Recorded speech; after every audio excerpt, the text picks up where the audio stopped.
to full council with their like an operational report or whatever once or twice a year, just to round up of what's happening there. So that's just, I suppose that's a change in terms of reference again, because we just changed that from council 2 says.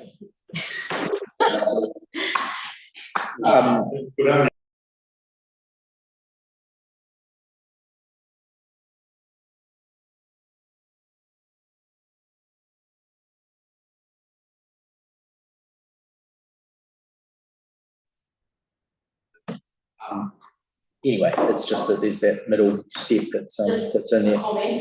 Yeah. But right through that terms of reference, it states that it reports to 6. So the whole terms of reference, not just a one-liner. Yeah, but only that I'm referring to that part of it. We're not going to go through all the other things. No. You would do a find and replace. Well, we might be opening a can of worms because there are some committees that acknowledge that, so it might be. Well, CESCA's, the membership of CESCA is the same as the membership of all of council, so I don't see a difference in that, but we can discuss that.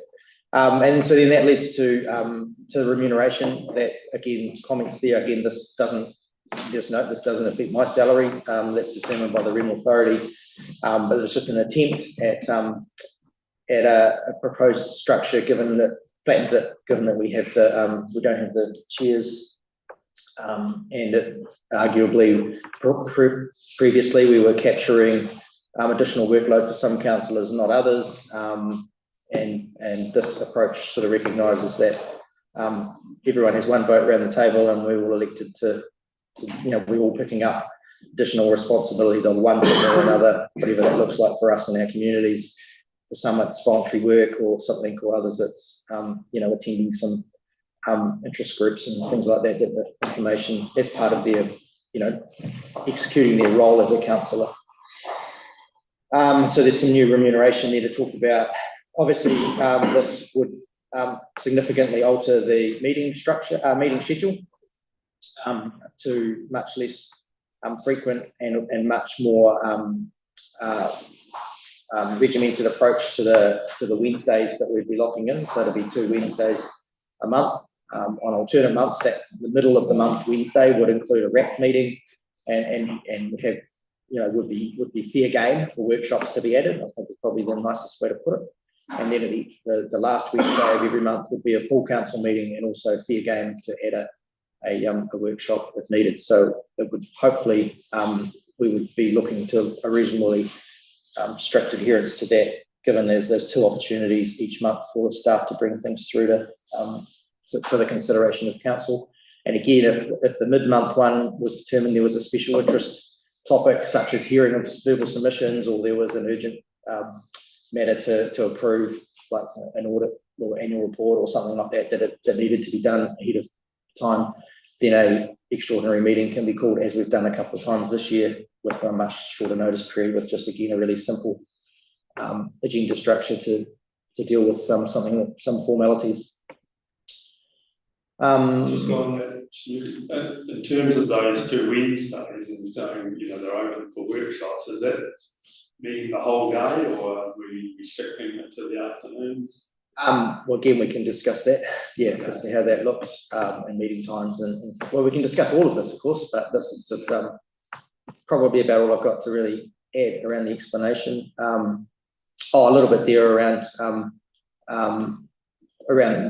inequality for councillors who are further away, and just the way the lay of our district is, they're unfortunately right on the threshold of where you get any recognition for your additional time for travelling into meetings, and makes it like it's effectively impossible for councillors to claim a travel time allowance, given the first hour is excluded. And so this was just I don't call it a token gesture, may or may not be something you want to explore further, but a rationale around allowing a couple of hours travel time at $40 an hour for 12 meetings a year, which would cover sort of the formal council meetings. Just recognition that for a councillor who lives an hour or more away, they're giving up more than 2 hours of their day, more than a councillor who's Westport based, where all the meetings happen to be held. The alternative to that is potentially holding meetings in the other districts, but I think that gets a lot more expensive than the remuneration recognition that we're talking about here, taking the whole roadshow to Karamea and the whole roadshow to Reefton to sort of even up the time commitment of those distant ward councillors. So with that, how do we want to progress the conversation? Do we want to just start at the top and deal with the committee's discussion first? So I think that's probably the nub of that really leads to the other things. Graham? I'll open up. Yep, cool. As some of you probably know, I actually started off with qualifying for a young elected member when I first went on council. So I've been through a whole gambit of different committee structures, and always we've had various committee structures through the term that I've been on. And then about 6 or 7 years ago, I was of the mind that we all take collective responsibility, even though it's a committee or a subcommittee that actually makes some determinations, and sometimes you don't get a say. And what used to happen when I first came on, you weren't a member of the committee, but if you disagreed with the resolution, you could ask the chair to vote against it, and then that would automatically take it to the full council. Because in those days, committees did have quite a brief where they could make decisions outside of full council. But I always felt that because we were all responsible for that decision, we all should have had an input into it. So I floated the idea of one committee of council. And so we only had council, and that was it. And that sort of got morphed into still a committee structure, but we were all members of the committee. And so I'd still like to pursue, which is what you're outlining here, that because we're collectively responsible, we only need to have one committee of council, and that's at council where all the decisions are made. Because otherwise it's, as you pointed out, a bit of a duplicate. So we talk about it at a committee, and then we've got to take it to the full council most of the time anyway. So I'm really keen on what you're proposing here, simply because talk about it once, and what can happen and has happened, if we get a tired vote, we can readdress it later on, or even at a council meeting, if we feel we haven't got all the information to make a really good decision, we can actually delay it to the next council meeting. So I think this is going to get everybody involved. It's going to streamline things a whole lot. And this is probably the first council I've been involved in where so many people are in full-time work. And so the number of days I think is going to be beneficial to all of those people that are in full-time work. So yeah, I'm all for it. Do you have any comments on the policy bylaw stuff being transferred in, or a new sort of function sitting in? As I said before, I think it's all very well that we keep track of them. Yeah. But we know that a lot of them are over their use by dates now, and I think there's a 2-year period if they go, when they have to be renewed. If you go past that 2-year period, they disappear anyway. But it's just that resource thing. I think we found out, as I said before, that keeping an animals bylaw is quite a big resource, quite a big staff resource to actually keep those ticking over. So you're all in favour of that going to RAC. And obviously there's some that we have to do that will be priorities, and I guess that's a job for the CE to work out what resources are going to go into those, so that we don't, if they're really crucial, that we don't lose them. Anyone else?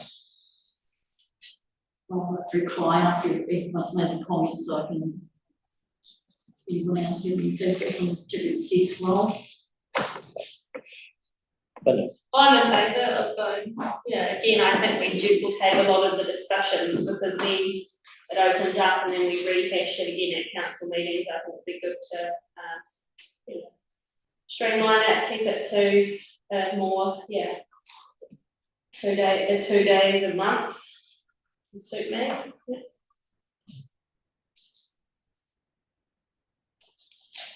Yeah, I'm totally for if it's going to streamline it. I'm not worried so much like the extra meetings and that doesn't worry me at all, but if it will help streamline things, and as Graham says, I mean, he's been here longer than most, and yeah, totally.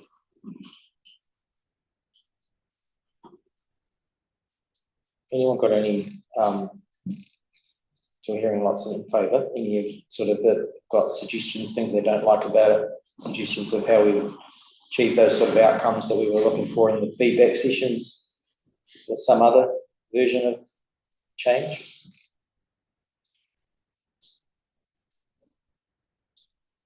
Do I need to? Well, no, I'm not, it's a workshop, it's not actually a meeting, it's, but I mean, like, it's not that, what's been presented isn't a given, it's my stab at trying to capture what everyone feedback and some changes I think are worth trying, given the lineup we've got now.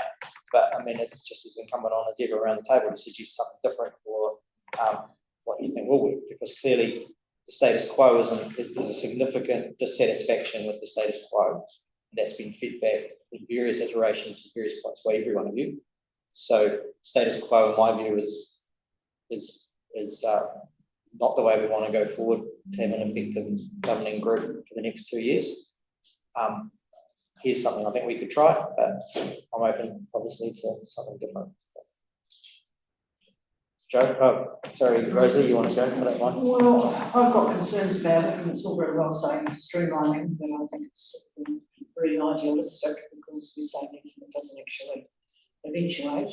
Because next thing you know, it's got to morph in or sneaking in, getting extra meetings, and you're back to where you were.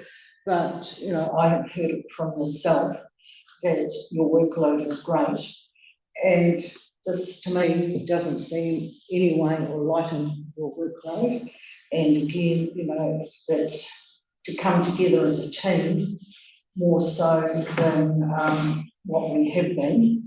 I don't see any indication how that will make us work as a team any better than what we've been trying to achieve. I accept that there's more people with full-time work, but I think the essential thing is that we make our workshops worthwhile, because a number of workshops have been put into business. We haven't gained anything from them, and it's because they haven't been needed.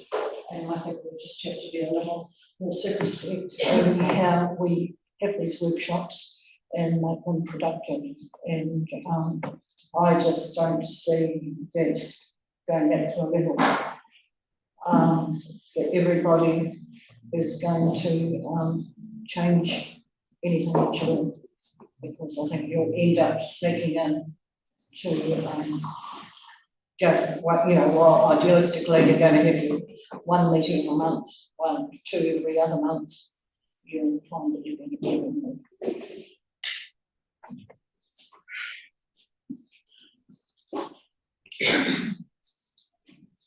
Yeah. Sharon, have you got any comments on the independent risk and audit? I'm happy to comment. Yeah, I did feedback my comments to you when you sent it out from a risk and audit point of view. I think moving to 2 monthly, I think would be acceptable in the sense that a lot of the papers that we do receive are actually bi-monthly anyway, and would just be, I would expect that during the off month, if you want to call it that, my relationship with whoever holds that CFO role, they divert me to anything that was by exception, so that way that could be reported through to full council if need be on those months where it didn't meet. So I'm reasonably comfortable about that, and currently have a good relationship, an open relationship with Mr. Marshall. So as long as that continues, and the onus will be on me to ensure that that does. So that's okay. From the point of view of the policies and bylaws, I take on board Graham's comments, because history would tell you that we've had schedules of policies and bylaws, and in past councils every endeavour has been made to try and advance them, but for some reason or other they seem to get stalled. So absolutely agree that some resource will have to go in around that if progress is to be made. So if they're to be included in RAC, in fairness to both council and I guess the chair, if you're looking for progress, you have to resource it. the standard policies which come through the LTP or the annual plan each year, well, there's no issue there because they have to be reviewed each year. It's those ones that have sat there for quite some time, and Andrew will remember it too, because in his time as chair of that committee, a lot of work went in, but to be fair, probably not a lot of progress was made. So definitely need some resource around that. Do you have any comment around my perception that there's risk associated with those, not talking about the rates policy and those because they are given, but some of those other ones, and I'm thinking things like the protected disclosure policy that was brought to our attention by Steve. I mean, absolutely. Is anyone monitoring anything that's new that's come in that? Well, I guess Steve would be able to answer a question around what current resources used and what that person or persons or whatever are used within council to monitor and keep up to date with what are the latest policies required by council. And I guess as chair, I would do some further research around what other councils do have in the way of policies to ensure that we are up to date with that. But I'd certainly expect that in-house that work's being done anyway, and Steve probably needs to, do some work to look into that, whatever that looks like at the moment. But yeah, absolutely, there's some risk if you haven't got all the policies required and bylaws. Particularly if they've been reviewed, so you're relying on them, you might have been potentially handing out infringements on something, then it gets tested and discovered it wasn't reviewed in the appropriate cycle or whatever, then there's risk associated with it. It's perhaps not visible now. Yes. And I guess by having it under a committee like that, then that risk at least would be monitored in the first instance and some work done around what does it currently look like at the moment and what we're trying to achieve going forward.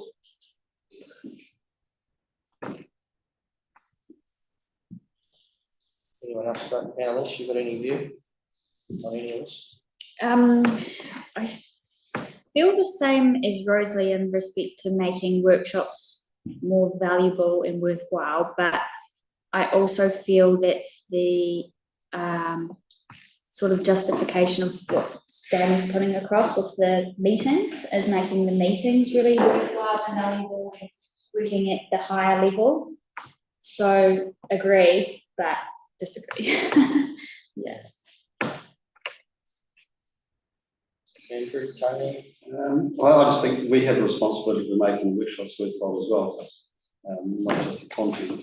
So I think if we obviously the feedback we've got is that people want a sharper focus and play less meetings, and we need to play our part in giving that sharper focus, making sure that we're keeping on track and keeping on target, because I think that will make all those workshops and meetings worthwhile. Just on that, as far as ourselves making those workshops more worthwhile, I think we are lacking information, and we keep asking for some information and it doesn't come, and that's why I think some of those workshops are not very productive. Again, with some of the presentations, we don't set the presentations that we get given to us, and some of those are just a sheer waste of time, our time and everybody's time.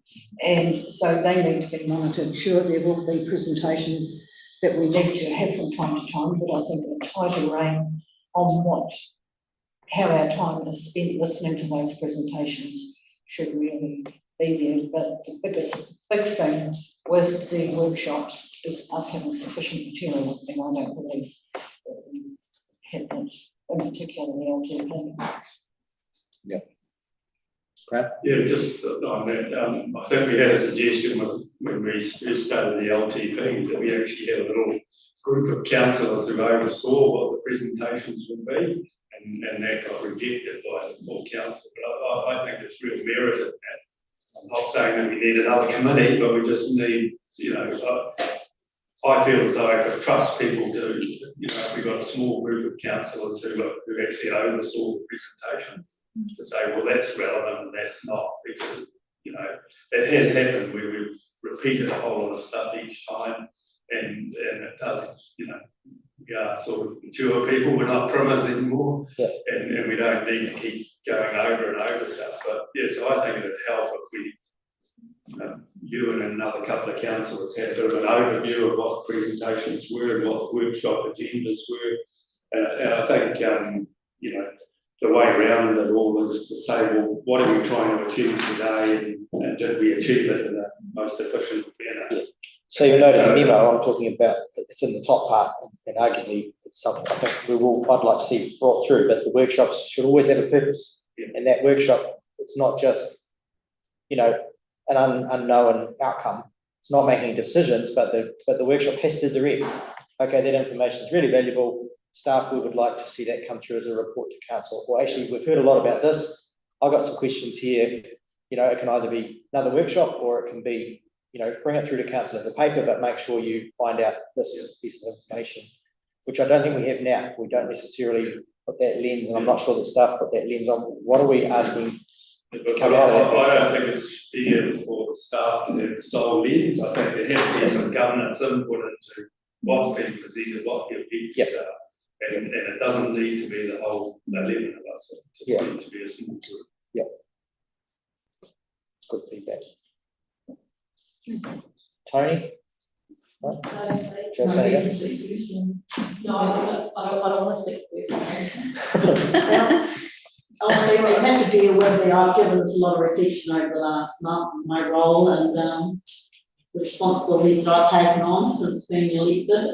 So I've got quite a few comments to make, so just get some patience and respect for what I have to say. I've got a few things like workshops versus committee meetings, and in some ways I'm a bit to and fro whether it's more workshops or we retain the committee meetings. Workshops do require more input and better facilitation to be effective. That's not an easier option, perhaps a harder option, but they can be a lot more valuable. In the past, we've only tended to receive on the day or one day prior the information. It doesn't allow time to gather further information, to gather opinions or to contemplate. So in that way, they haven't been effective. And also, who directs the workshop? I think at the moment with a committee meeting, we have agenda 3 days before. That is the chair. I've gone in and I've discussed with the senior leadership, the CESC lead, what should the agenda items are. I've gone over the content and the accuracy of information.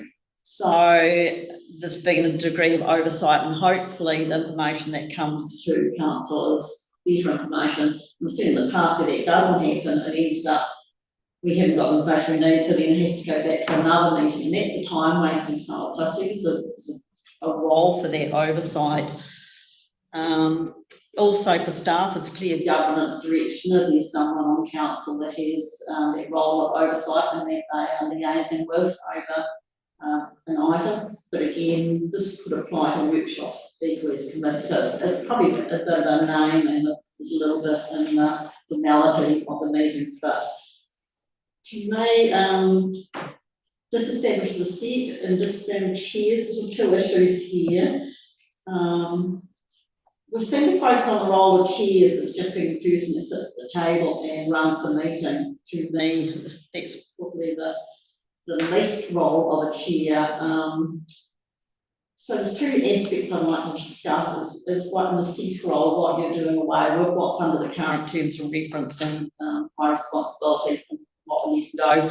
And then my additional load is doing away with chairs as separate issues, because you could have chairs of workshops or just as a portfolio role rather than a meeting lead. So, and I've discussed CESC first. So under the terms of references, CESC, it's guiding and monitoring the strategic community infrastructure and services to meet the current and future needs of the district and its community. So it's district-wide, and also having an overview of the regional and the national environment. So under a portfolio, so it's quite different from me, just if I went back to just being a Westport ward person, I have a different reflection to as a chair role and having that wide oversight.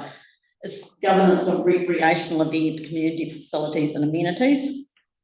These were listed as very important in our long-term plan consultation. Facilitate community and stakeholder involvement and discussion on community infrastructure, community safety, community wellbeing measures. So this has involved a lot of community engagements, attending meetings, following meeting minutes, liaison with community groups. It's about funding, which I've supported the Deputy Chair, community involvement and understanding the funding needs in the community, so we've been able to give input. 5 is advising council on the best ways to improve Buller District's people's quality of life, environmentally, socially, culturally and economically, and by protecting and enhancing the local environment being about people and natural aspects. So it's a role I put a lot of effort into. I've tried to do my role well by either inviting people to speak to a public forum where I feel other councillors maybe don't understand the wider aspects, forwarding information onto councillors, written reports and oral reports at council meetings. I've acted as a facilitator, advocate and a connector. So doing away with chair, you're doing away with that wider, you basically turn around all those functions don't solely on the mayor. I'm guiding the development of council's climate change adaptation plans. At the one-on-one, I did discuss aspects that I felt had disadvantaged their role and its outcomes, and also found some of the segmentation of different aspects, such as the wider community adaptation plan, and then there's a Westport one. So that's been a bit of a broken role for me. Facilitating council's engagement with stakeholders and communities' interest, including but not limited to communicating community and youth. And then under the terms of reference, provide direction on strategic priorities and resourcing for community infrastructure aligned to our district development and oversight into strategic projects. 2 was develop policy, approve community-related strategies and plans, monitor implementations, including the climate adaptation plan. 3 is to receive and consider presentations to report, and that's something that's been brought up by other councillors, and I think that's a role that's important to retain. It's a big role. One person's going to do that for every subject that comes before council. So in my case, at the moment, I'm doing around community development and wellbeing issues and opportunities. It's also about monitoring the Buller social demographics and social climate to assess current and future impacts on council and communities. It's a role I've taken really seriously, following different statistics, wider national and regional, local changes. And hopefully trying to present that as a summary or through the long-term plan input about what's happening. It's about determining funding priorities for grants, allocations, long-term plan and annual plan, and I think that's done through that wider role of community engagement, understanding community groups' needs and where funding opportunities are lacking or what's not covered currently. 6 was to determine priority of projects suitable for contestable and philanthropic funding. So that's a lot of sitting back and reflecting back on our strategic plan and what aligns and what's important. 7 was to coordinate and make decisions around the funding. So a lot of that's been supporting the deputy, and I think it's been really beneficial in that role, and that we've had to reflect, and we've got different, we support different things, we've got different outlooks, and it's been a good combination to be able to reflect that and hopefully bring some of that information to council to inform decision making. 8 was to monitor and oversee delivery of non-financial performance and non-financial key projects against the long-term plan. I'm very disappointed because at the one-on-ones I've discussed some of the inhabiting factors to the delivery, but these don't seem to be the issues that are being addressed. 9 was to monitor council sustainability principles and actions.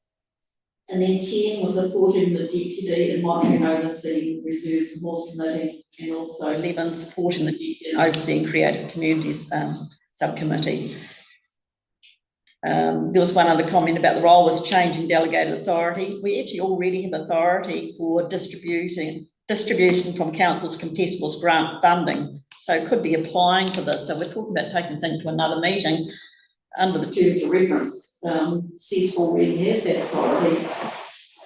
Along with the deputy, we've worked really hard to process the issues around the funding. We've put a lot of work into setting the criteria, the pre-evaluation form against council's long-term objectives. We do a lot of background work and pre-workshop meeting and consultation with staff on the eligibility, other funding sources available, or other means of addressing applicants' needs. So we're able to make some recommendations at meetings. I feel the issues have been in that not all councils have done the pre-assessment forms or not attended the workshop CESC meeting and therefore not being party to prior discussions, and then bringing up subjects at a further meeting. So I think there's been a bit, and funding is a messy subject and does require a lot of discussion because people have different understandings of community groups and funding and different priorities. So it's always going to be a pretty open and maybe a bit combative discussion. So a few other comments are made, bear with me. Demeaning the role of the chair to the number of meetings and undermining the authority of the terms of reference, that I have an issue with that. I personally have dissatisfaction with the process of this governance review, the time put into it when there's so many other council priorities. It seems to appeal to those not wanting to put in the hours or think that they should be paid more. At the one-on-ones, I discussed ways I felt I could improve the CESC performance and my own as chair. I also asked for constructive feedback on how I could improve as councillor and chair. I discussed what I thought were the inhibiting factors to performance at an operational level. And the feedback I received from the mayor was suggested that he was happy with my role and performance. So I'm understandable, quite annoyed and perhaps upset that the role is proposed to be disestablished. I accepted the chair's role as community wellbeing and development as a passion of mine, and over the 40 plus years I've lived here, the community is why people have chosen to live in Bulla. I'm extremely disappointed to see this role demeaned, and to think that maybe the mayor decided that he can take along this role along with all the other duties.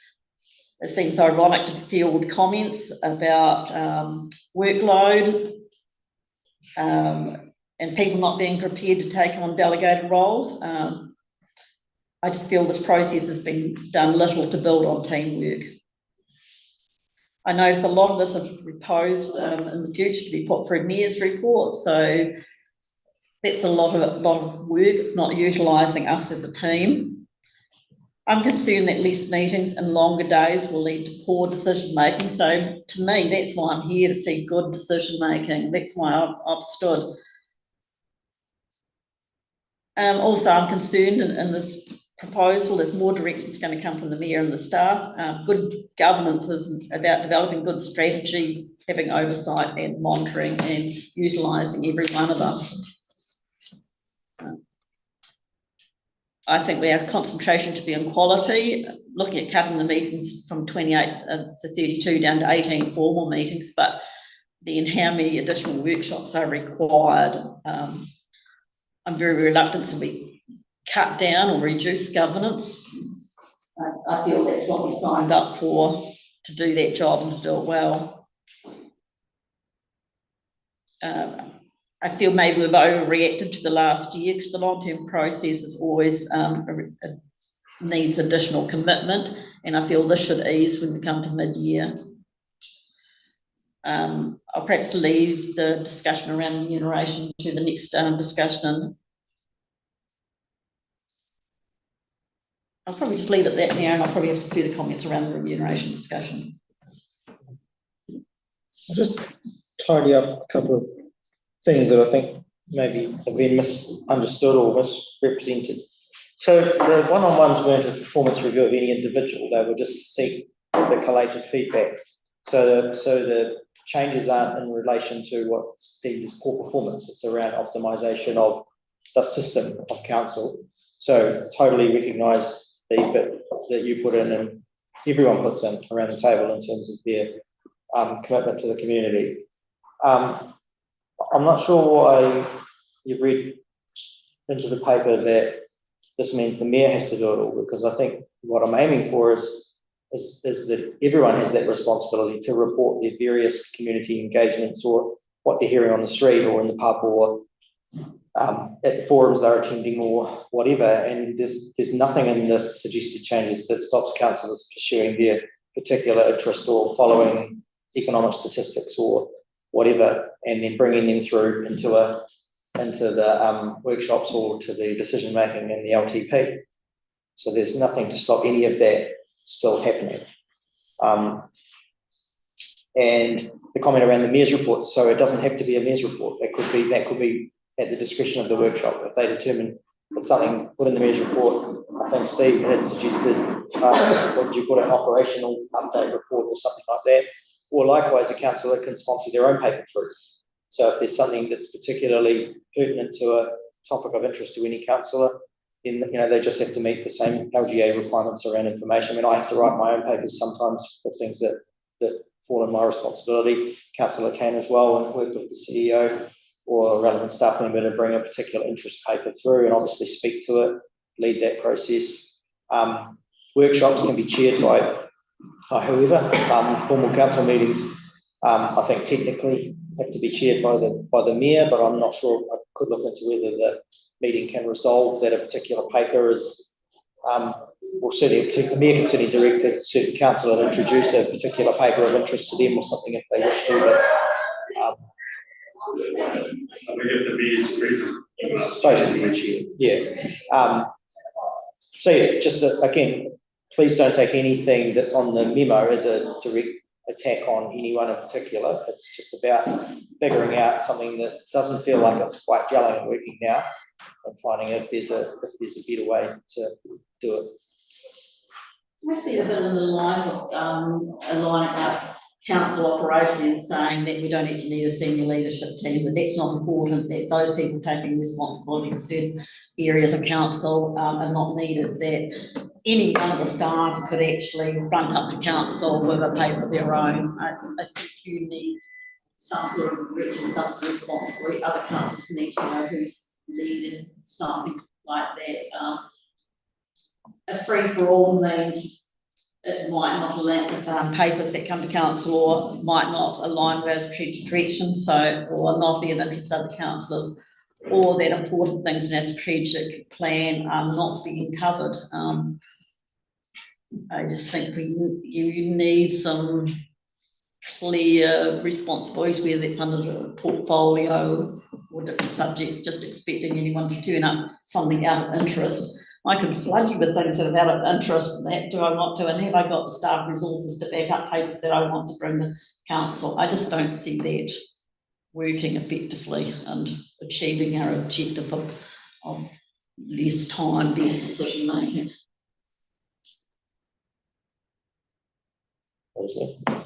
Look, I would just have to go along and support Jo on that, because with what she has sort of laid out there, it's what most of us don't even know that she does in the role of chair. And without that role, the responsibility isn't there, and I would see them falling through the cracks. And it's like many things, if you're not involved, you don't know. And her being the chair, having all those responsibilities and going out there within the community and following them through, it will not happen if we don't have a delegated person to do that, and that's what she is. Graham sort of said about the regulatory, and it can be picked up in another way, but I always saw that the policies should have been under that, and it should have been coming up, so it could have been sort of enhanced more. But no, I just go along with Jo. You've got your senior lead management team. Without that, where would you be? Without chairs, it seems idealistic that you can sort of pick up and we can all put papers together, put papers in separately if we so wish. But what a mishmash that will end up, because our staff wouldn't know who to take them from and where to take them from, and who has authority for us to just put papers at our worship, that we wanted to put through. Who would authorise that? Would that be yourself? And again, it will be added load on yourself. And even at workshops, who's wanting to front up and run a particular workshop? We've all got equal responsibilities. We put a name in a hat and say it's your turn to chair this workshop.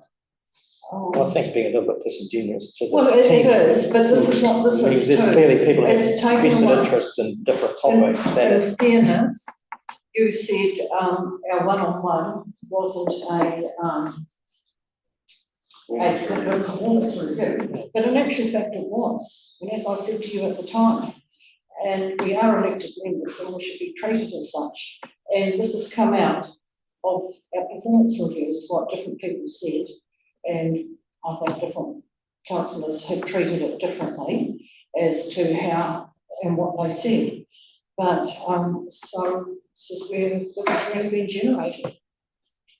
Yeah, but not in a surprise way. But we had a workshop to agree on what were the themes that came out of the one-on-ones, and that was agreed, circulated, and there was a request or direction from that workshop around, okay, bring through some changes that start enacting some of this stuff. So that's what this is. So it's not an individual thing, and it shouldn't be made that, because there is no ramification, no ability to censure a councillor or whatever for performance or otherwise. There's no measure of that. The measure of that is in the ballot box every 3 years. Graham. Yes, thanks, Mr. Mayor. I'm very glad to hear that you refuted the fact that everything's going to the mayor and the mayor has to do more work. The way I see this is that all of that work Joe's been doing now has to be shared equally amongst all of us. We're all on the same level, so we've all got some responsibility to actually pick up on all those terms of reference, which will now become council terms of reference. So that's how I see it. I think over the years, I've chaired many committees, and my philosophy has always been, well, I'm getting paid a lot more than a councillor, so therefore I have to do a lot more work.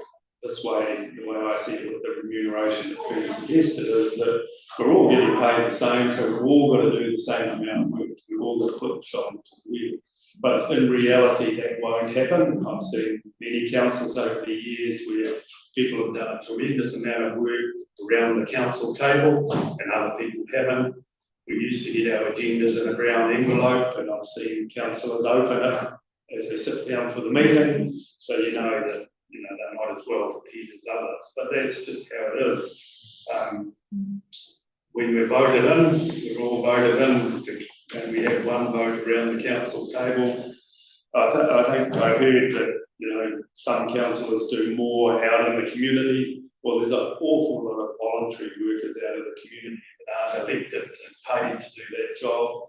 What we're elected and paid to do is to make tough decisions around this table, and that's where the work has to go in. And so whatever it takes for each individual to get themselves well prepared with sound, logical arguments for or against paper, I think that's the measure of success for me. And I just see this as, rather than us all relying on Jo to do all of that work and we can sit back because she's the chair, that we're now actually got a bit of a wake-up call, if you like, to say, well, we have to start doing some of that work as well.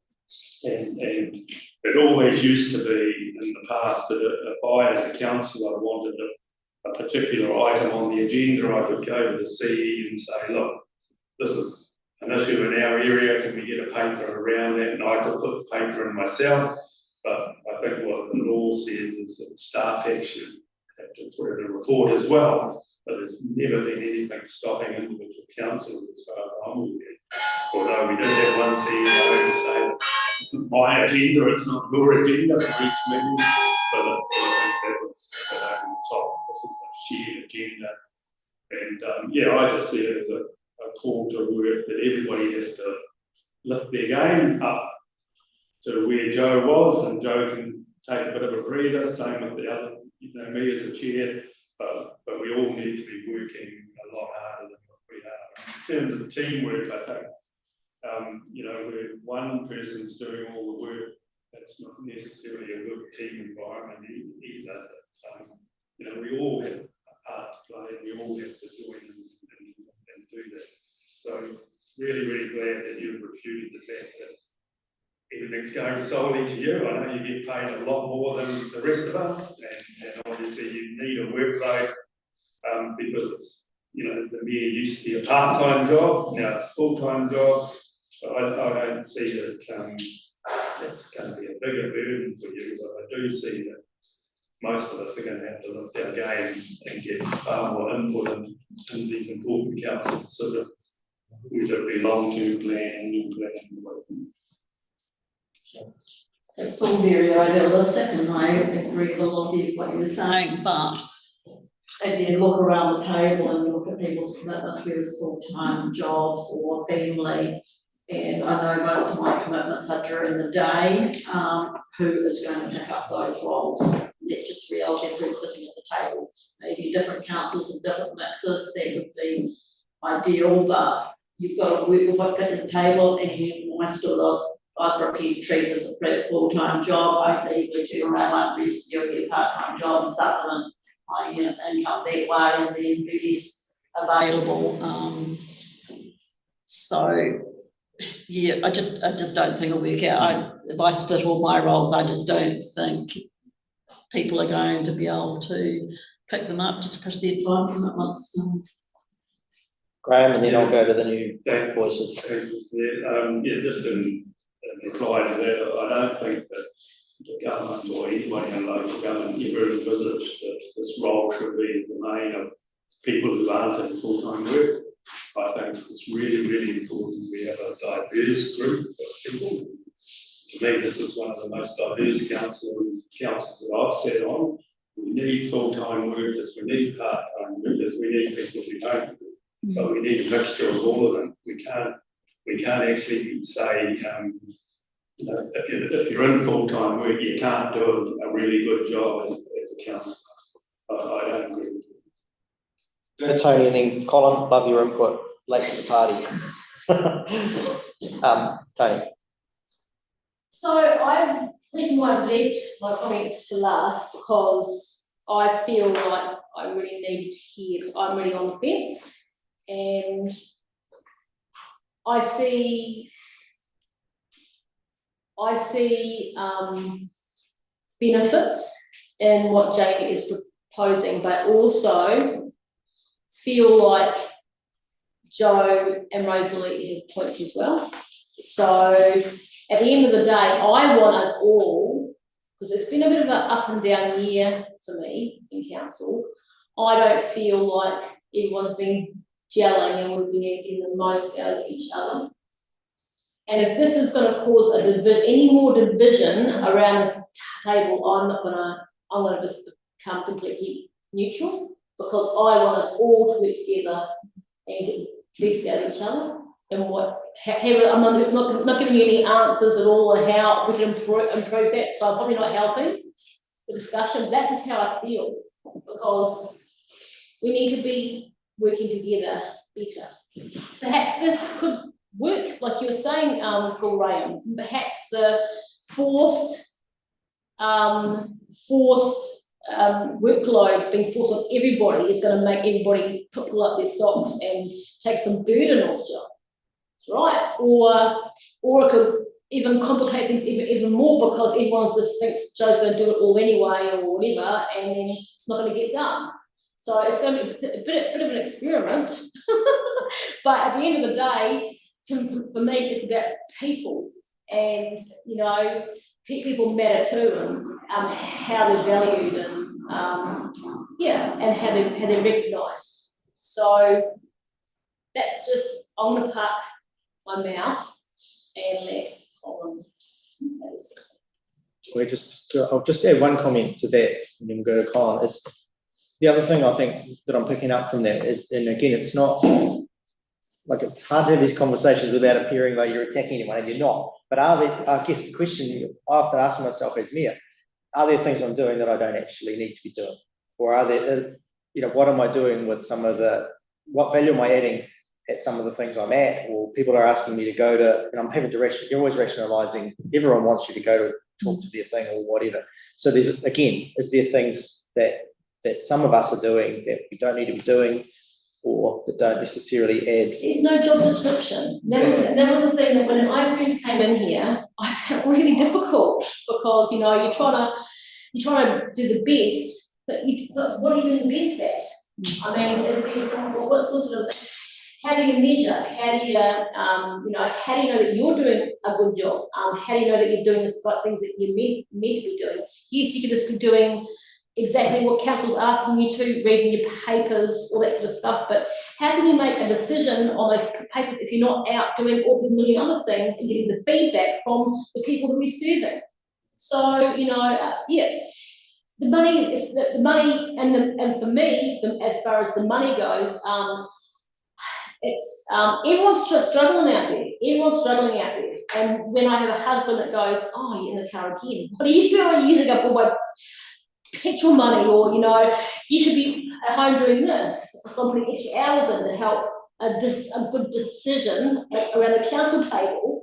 That all matters.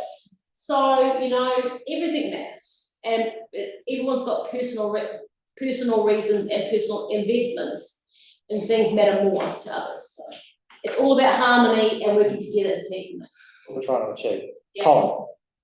Thank you, Jamie, and first up, apologies, not a watching from my lateness, I Put that in the start. other issues, so thank you for that. Thank you, obviously. It's very difficult for me to speak to this, obviously because, or for one reason, Tony's just mentioned, we haven't worked together well as a team for the last year. Okay. Give me examples. Tell me where we haven't. We're talking subjectively here, not objectively. So I want to hear some examples.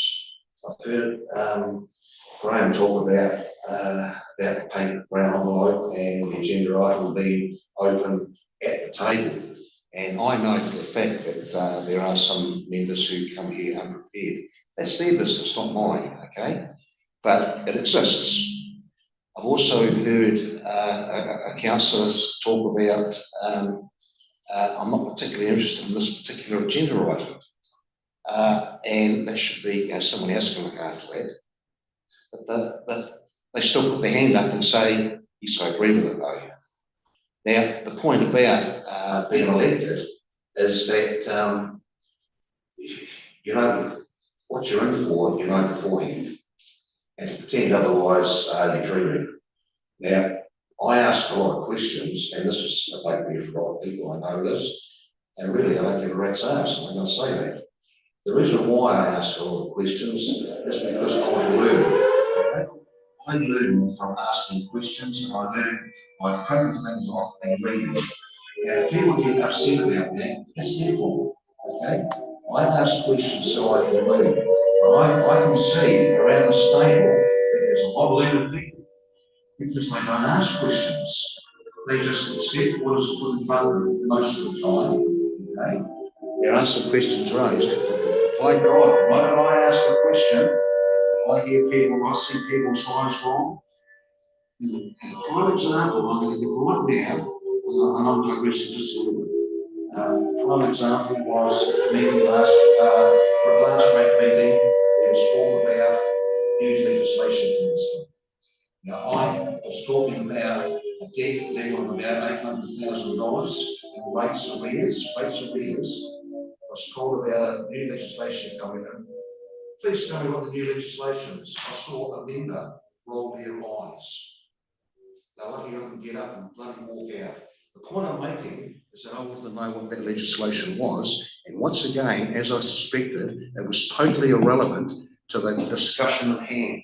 But we've got some people in here who know everything and don't have to ask the question. I ask because I want to learn.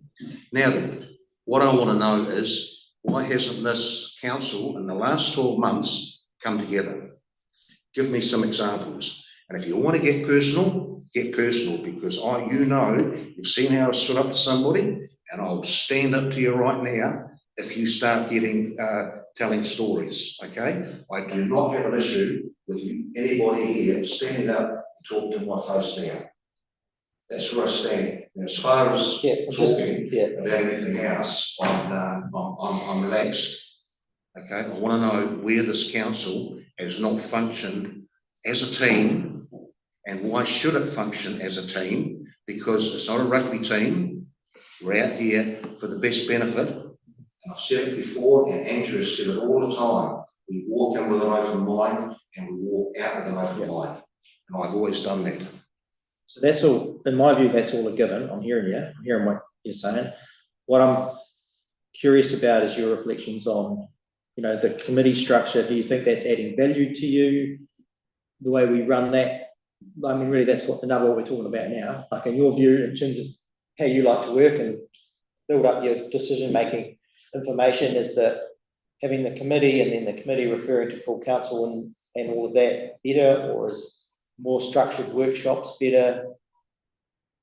Which is what the paper's sort of talking to, not the personalities, it's more around. So some people are talking about teamwork. Personality. Yeah. But I'm more concerned about the lack of teamwork. Yeah, some people have commented on that. I'm asking you, Okay, ask reflections on that. I've always seen committees as being sharing the workload. Now, all other councils do it, and when you look at the LGNZ ideal structure, governance structure, what have you, you read up on those things, and they explain to you why we need, why we should, why it's a good idea to have committees. And I have to agree in terms of the, I'm not going to go into any particular committee makeup, but there is a requirement for me to have the committees because it does share the workload. Now, I've heard Graham say, and I respect what you're saying, that, say, for example, the work that Joe does can be shared amongst people. But it's, you're getting into the micro work rather than the macro work. And by micro, I mean it's where Joe's working with people who she knows, she gets out and then she meets somebody else. It becomes a bit of a thread, if you like.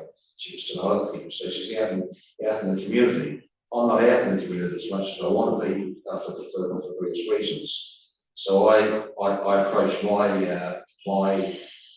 attendance here by either learning up beforehand, so I need to know, I want to know, or I'll ask questions so I understand better.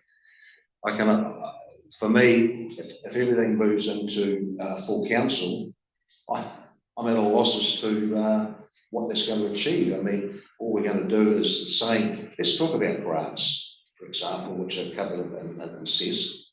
I know there's very little appetite among some members for grants, and I've seen an action. Now, what I'm hearing now is that, well, we can discuss that either in full council.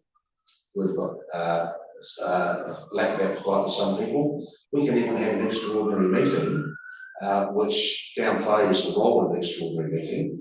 Extraordinary meetings are here, because extraordinary meetings are set for particular reasons, not just to do business as usual, which for me is grants. Or we can do workshops. Once again, we can't make decisions in workshops. So all we're doing, for me, is we're flatlining the remuneration. I'm going to be honest with you, I don't care. The minimum rate is X dollars set by the Rental Authority. I've said a number of people rather not seek election for the money, I'll seek the election for other reasons. So if people start to think the other side of the thing, but what I'm saying is nothing to do with money. It seems to me that you're looking at flatlining, suggesting flatlining, and everyone share the responsibility at different levels. I cannot get out and do success work for various reasons. I don't go knocking on hall doors, community hall doors, or whatever. This is the sort of work that I know Rosalie and Joe have done, and Tony in the Northern one. I'm quite happy for that to continue. But what concerns me is that everything's going, all we're doing is moving everything, is flatlining remuneration, moving everything up into full council, but the same workload is there. All you're doing is transferring what is already there. And I just cannot understand it, because those who have no appetite for particular agenda items still going to have those agenda items regardless of where they are. So that's, I want to know, and I'll be honest with you once again, you know and I know, I didn't talk much in that one. There's a reason for that. And it follows on from what Rosalie's saying, we're self-employed. We're self-employed, we're under code of, we're under basically legislation.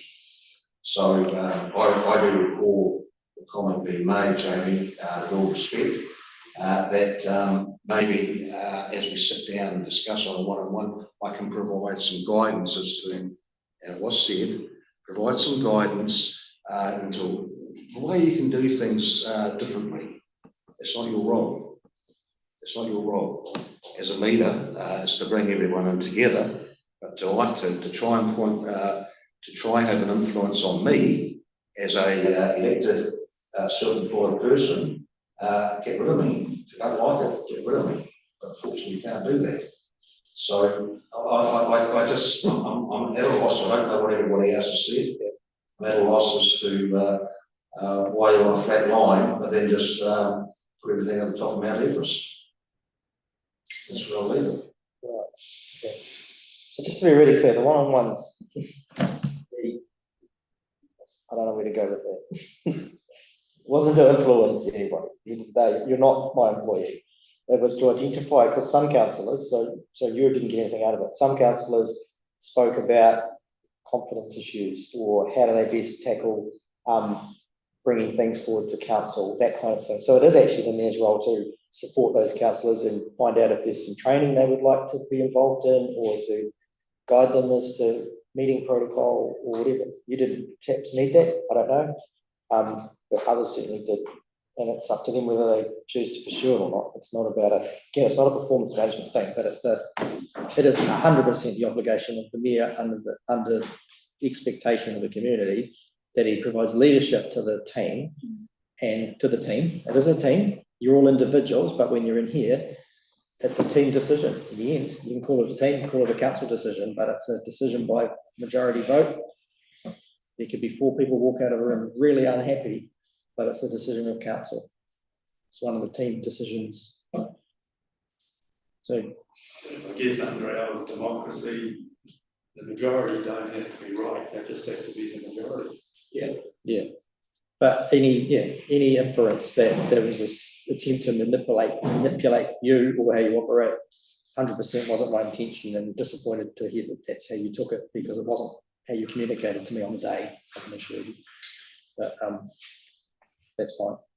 I think Jamie doing those one-on-one interviews is a step in the leadership direction. I think it's Jamie's role as a mayor to make sure we're all performing to the best of our own abilities and we're playing to our strengths. And I think the only way to do that is to have one-on-one interviews and ask people how they're going and how he can better encourage them to do their job. So that's the whole point. That's Jamie's job as a mayor, and as councillors we all have to play to our strengths. You have a particular interest in finance, which is good, and that comes to play with RAC meetings, and that's important. I don't have a particular interest in finance. I've got more interest in people and well-being and socio-economic factors, and that's me doing my role well. So I think Jamie's job is to make sure we're doing well, and that's part of his job. So to get any criticism for that, I think, is unfair, and I think that's a really good leadership step, which you didn't have to do. It would be much easier not to have this conversation and just carry on as status quo, but doing something about it is important. Because individually there's been murmurings at various levels for everyone. But just as an example, every single councillor in one-on-one conveyed to me that they think they're doing a really good job. You know, individually, they said, I think I'm doing a good job as a councillor. I'm enjoying it. I'm representing my community. I'm providing the feedback that I think I should be providing. I mean, you know, everyone did. And yet our structure, yeah, absolutely. And I didn't disagree with anyone. And actually there was some points raised in the one-on-ones that says, but actually our current structure is recognising some people that think they're doing a good job and completely ignoring other people in terms of remuneration, as one example, who equally say they think they're doing a good job to be an elected member. So then on what basis are we judging that? Say one person's effort's really, really good and that, and someone else who's who if we wanted to do a deep dive interview, could list things that they attend and information they receive and whatever, and that's not seen as relevant. So I guess it's just, that's the question. Okay, so if you've got lots of notes, cool. So we've only got about 10 minutes left. What else in the paper do we need to? I think the only way we need to do that, I think what we'll probably do is we'll work through the feedback that we've received. We'll probably be bringing a paper anyway to council because it needs a vote. So we'll try and capture the feedback from what everyone said, and obviously work that into what will be a final paper, and then just, I think, test the added, the acceptance or otherwise of that by vote. Joe.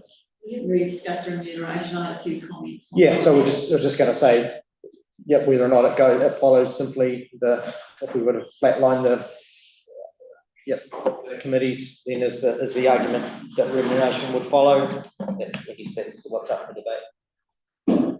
I'm sure it would be I disagree with the travel time allowance, because that's actually set by or suggested by the Remuneration Authority. On a national level, they've decided what's reasonable for travel time for meetings, for other things. And using that same argument is just meetings, or what type of travel time, because I certainly at me as chair, I've done a lot of travel throughout the whole district, for other boards, also for regional meetings, and also taking on Pukekohe as a delegate. So just looking at the board structure doesn't reflect travel time, and this is time, not expenses. If we're going, if we're talking about remuneration, we are poorly paid, but that's set by the Remuneration Authority. The best way to change that is either for a remit to LGMZ or by people filling in the council survey, because feedback from them saying is that we can't provide more pay, particularly to small councillors, because we're not getting the feedback from councillors on the hours and the commitment and the costs that are incurred. So we're our own worst enemies if we don't fill out that survey. I've brought up before is a bit like suggesting that we have no senior leadership roles, or no portfolio leads in the and I just don't believe that real flat. I agree with everyone taking on more responsibilities, but I don't think a really flat structure works. And we do have, in all reality, we do have different commitments and different abilities to take on these roles. I've talked about the chair role and its importance, and I just think it's not a huge difference in the remuneration, but I think there is a recognition, and I think that recognition comes from the public when they're looking at who they approach to address a particular issue. It's like any jobs, are we paying everyone at council a flat rate? No, and why? Because different ones have different levels of responsibility or portfolios or built up that experience. So I think it's a bit of a silly, unrealistic comment.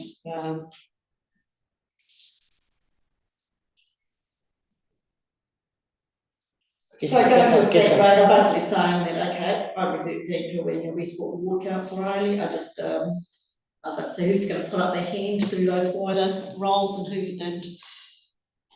and I just have a very doubt, I think it's unrealistic to say everyone's going to pick up and do their own papers and take responsibility for that and how that fits into the bigger picture. So I just think there is a little bit in the remuneration.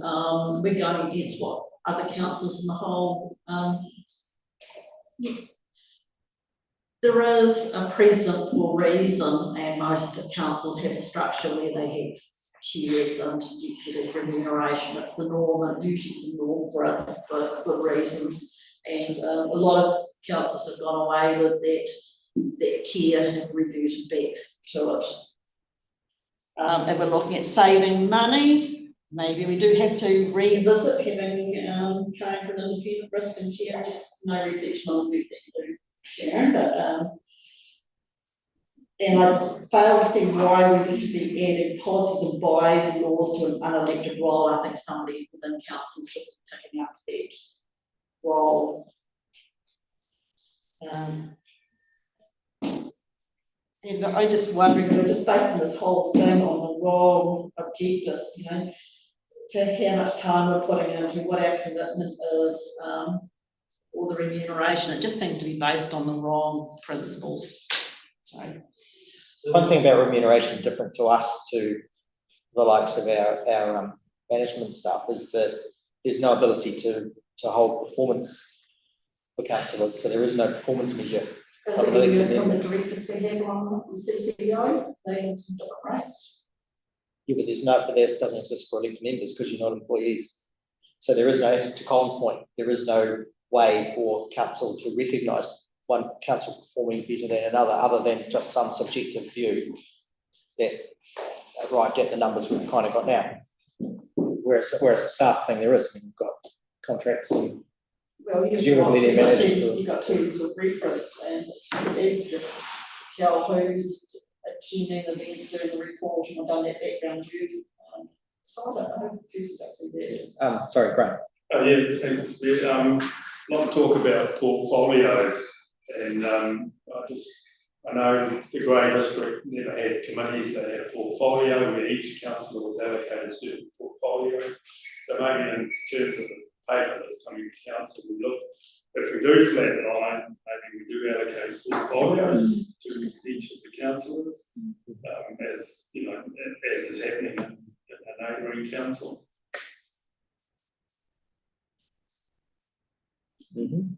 Colin next. We're talking remuneration before. So I mentioned before about the flat line.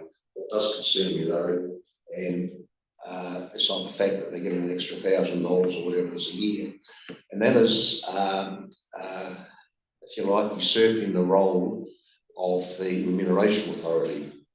We have no right to do that.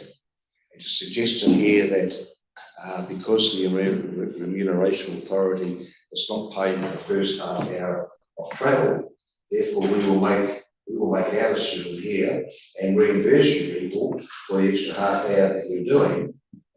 That's okay. Don't get me wrong, I'm not arguing that. What I'm arguing though is the fact that you are usurping the legislation. Remuneration authority has come out with a directive, and they have said this is what goes on. Here I see in writing that so it's out in the public now that we're not going to worry about the remuneration authority. We're going to give you people an extra half hour, representing about $1,000 a year to cover your travelling time. You can't do that. Well, I refer to the legislation, don't I? So I'm not hiding anything. No, what I'm trying to say is that you are saying here that in terms of... Yeah, you're 100% right. So that is the question as to whether... What I'm trying to say is that by doing that, you are going against the legislation. The remuneration authority has decided in writing that the first half hour of travel is not claimable. This is not claimable. First 1 hour. Yeah. The first hour and a half.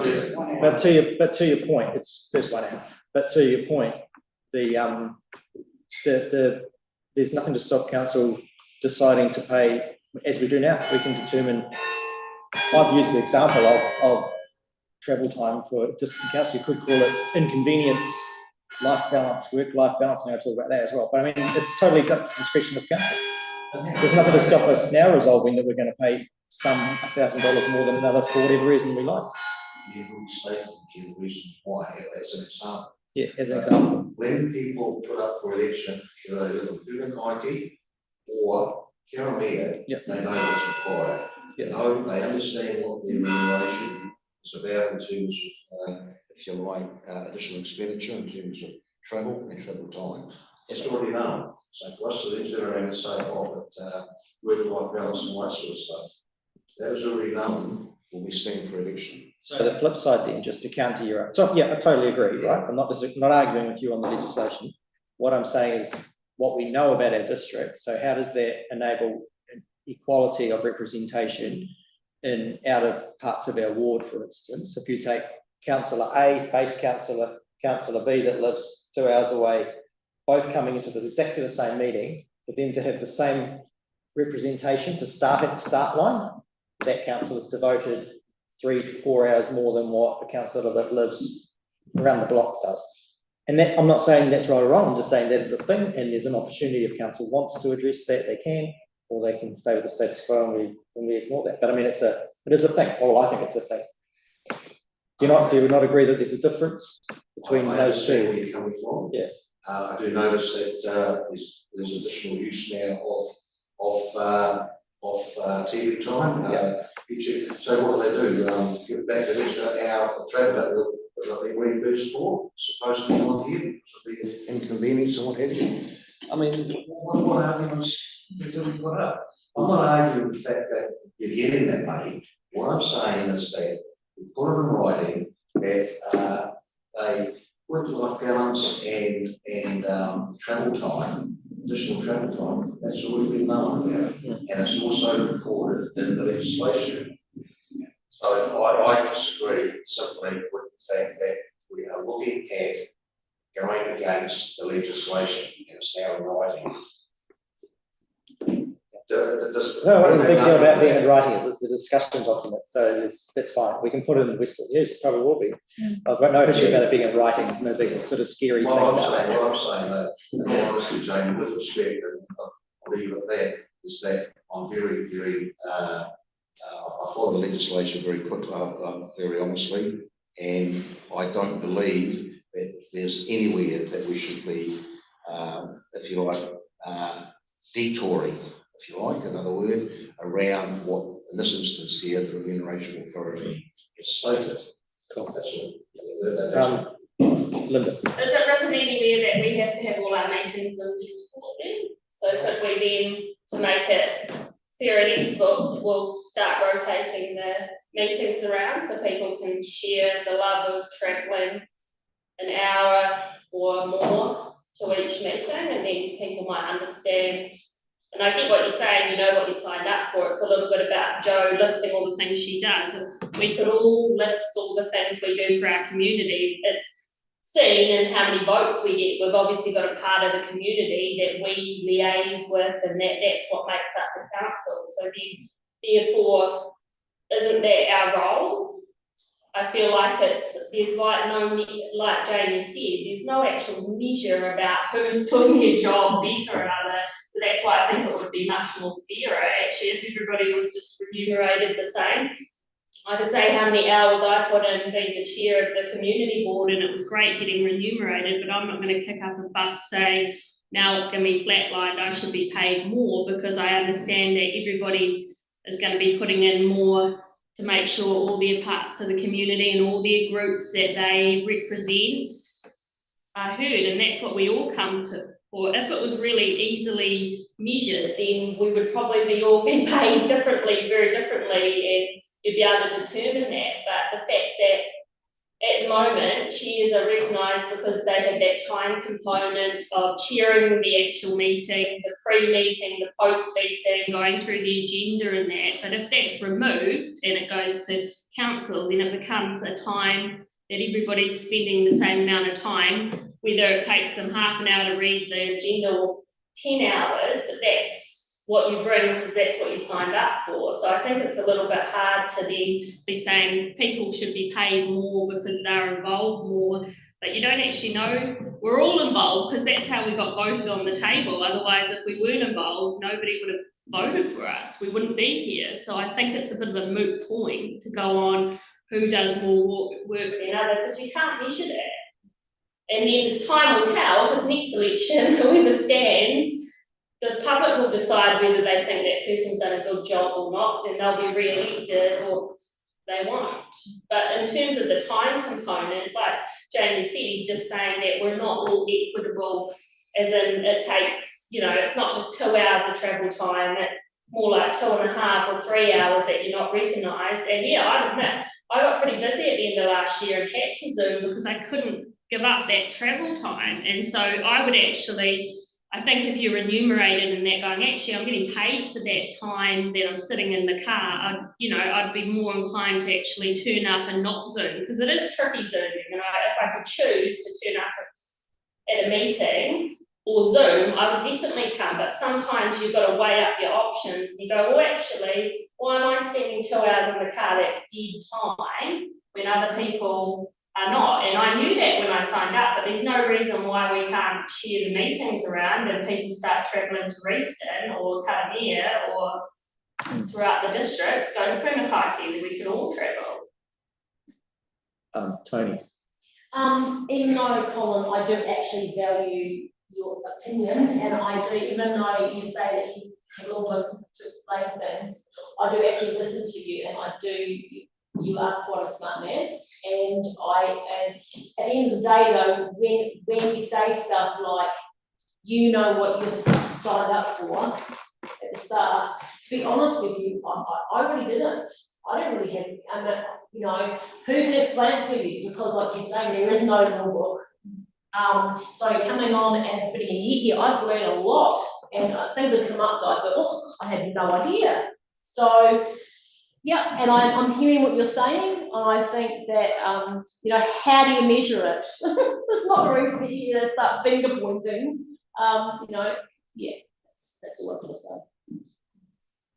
I've seen a lot being made of what time you're doing your commitment in the community, but I make a clear distinction here between my roles in the community as a delegated role and something representing our council is quite different from my community roles out there. I see that as just part of their wider, you know, wider the council is. And you can definitely remunerate or acknowledge those delegated roles, ones that are deemed to be important to provide input back into council.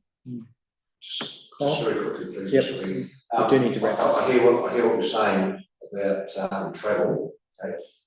And I'm divided between, I see some of the, coming from Wellington, of course, big area, and we've got Auckland, and then the bigger area, their meetings are centralised, and we've been gifted, obviously, more as a result of COVID, that we can have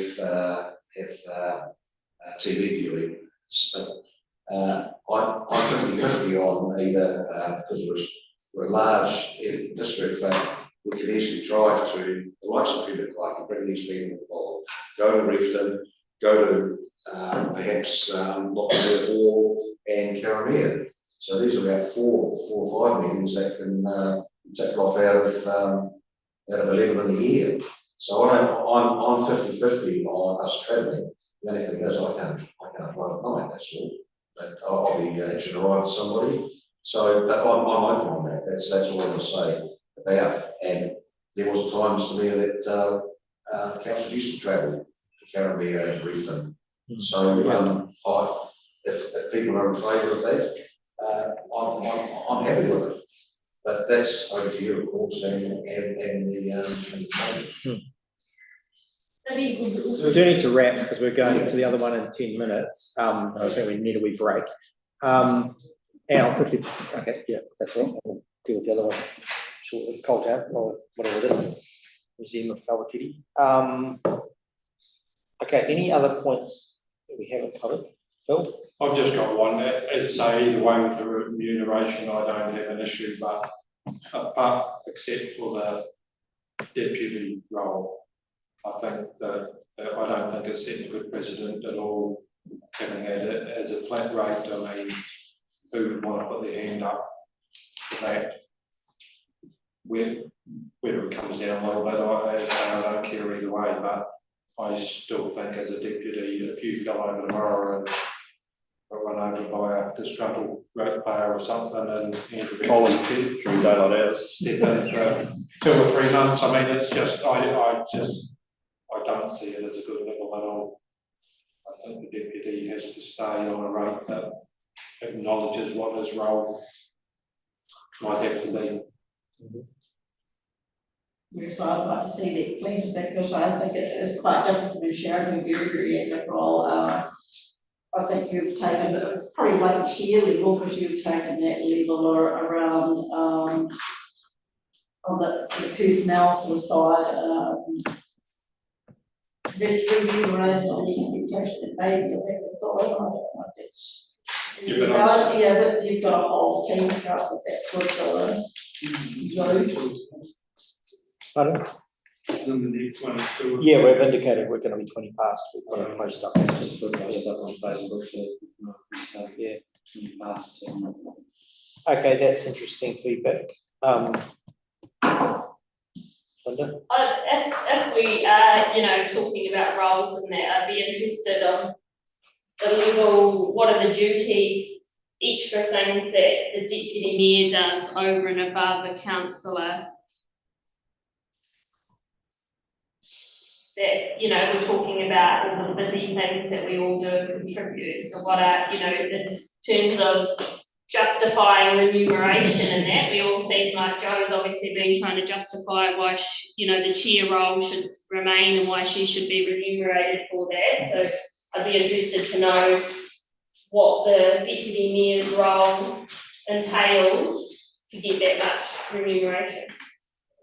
So I don't mean to interrupt, Samir, but I hear what you're saying. We'll get into some detail now, and be off another half hour perhaps on this. I'm just saying that we all know we've got another meeting coming up. Yeah, I think the REM will be something, that we'll definitely just discuss at the meeting, anyway. But we've taken that feedback all on, and we, you know, it might be, well, it isn't, again, it doesn't affect me, so it's as incumbent on us, of the table to come up with how they'd like to see the pool cut up, if differently at all, or left as alone, is a decision for you people, to be honest. It's a start of a team, what I put up, as is the whole memo for that matter. My job's a full-time job regardless. So whether I'm meeting here or Punakaiki or in Reefton doesn't make a lot of difference to me either. Can I quickly summarise what I thought was important from this meeting? I think Graham's idea of having the portfolios is really, really good. So I'd like to see that in the paper that's brought forward. And the second one, which I've forgotten, is really important though. Really important. You've got the youngest one. I know. Not 2 yet, probably. Oh, having a small working group to work with staff, what content to prepare. Yeah. For workshops, yeah. Perhaps. It's good feedback. Okay, cool. All right, with that, thank you all for your very full and frank input. That's useful. And these conversations aren't easy, because it is, change is never easy, and there's an opportunity, but I think we should always be testing ourselves. Is there a better way we could be doing things? Are we making decisions at the right level, and are we maximising our efficiency and quality of decisions that we're doing? So that's what's driving the whole process. So cool. With that, we'll wrap this one up, and you've only got 5 or 6 minutes, and then I'll at least anyway have to pop out at 3 for the museum opening next door. Is it today? Yeah, it's today. Change the Okay. So we'll just have a quick 5-minute toilet stop, whatever, and then we'll be. This is going to keep you going for a while.